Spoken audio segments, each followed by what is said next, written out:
السلام علیکم۔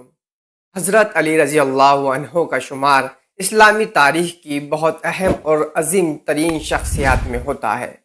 نبی کریم صلی اللہ علیہ وسلم کے محبوب ترین ساتھیوں میں سے ہونے کے ساتھ ساتھ آپ رضی اللہ عنہ پیغمبر صلی اللہ علیہ وسلم کے چچا زاد بھائی بھی تھے۔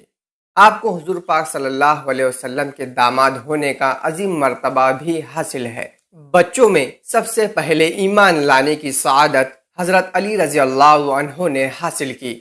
تاریخ اسلام میں حضرت علی رضی اللہ عنہ کی اہمیت میں اس وقت مزید اضافہ ہوا جب آپ کو اسلام کے چوتھے خلیفہ ہونے کا شرف ملا۔ حضرت علی رضی اللہ عنہ نے بچپن ہی میں لکھنا پڑھنا سیکھ لیا تھا۔ رسول اکرم صلی اللہ علیہ وسلم کی جانب سے جو خطوط روانہ کیے جاتے تھے انہیں اکثر حضرت علی لکھا کرتے تھے۔ حضرت علی رضی اللہ عنہ میں بہت سی خوبیاں تھیں۔ ان کی بہادری اور جنگی صلاحیت سے ہر خاص و عام واقف تھا۔ خیبر کی جنگ میں انہوں نے بے مثال شجاعت کا مظاہرہ کیا جس کی وجہ سے خیبر کا قلعہ فتح ہوا۔ حضرت علی رضی اللہ عنہ کی سب سے نمایاں خصوصیت ان کا استغنا اور دنیا سے بے رغبتی ہے۔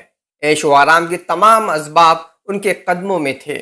حکومت کے پورے اختیارات اور مال و دولت کے سارے وسائل انہیں حاصل تھے، پھر بھی وہ دنیا کے عیش و آرام اور تکلفات سے بالکل بے نیاز رہے۔ وہ بہت بلند حوصلہ اور نہایت قوی تھے۔